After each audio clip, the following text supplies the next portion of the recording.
ಇವತ್ತು ಹಿಸ್ಟ್ರೋಸ್ಕೋಪಿ ಅಂದರೆ ಗರ್ಭಚೀಲದ ಒಳಪದರವನ್ನು ಹೇಗೆ ನೋಡೋದು ಅಂತ ನೋಡೋಣ.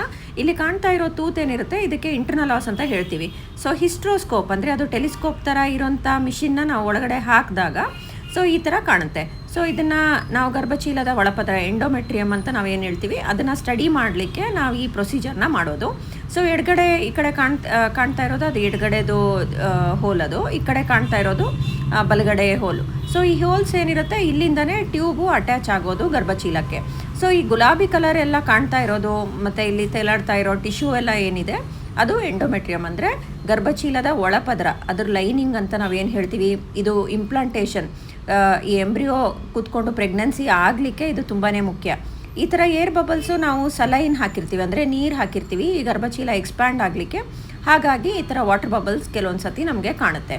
ಸೊ ಈ ಗರ್ಭಚೀಲದ ಒಳಗಡೆಗೆ ನಾವು ನೋಡಿದಾಗ ಸೆಪ್ಟಮ್ ಇರ್ಬೋದು, ಫೈಬ್ರಾಯ್ಡ್ ಇರ್ಬೋದು, ಪಾಲಿಪ್ ಇರ್ಬೋದು, ಇನ್ಫೆಕ್ಷನ್ ಇರ್ಬೋದು, ಅದನ್ನೆಲ್ಲ ನಾವು ಕಂಡುಹಿಡಿಬೋದು.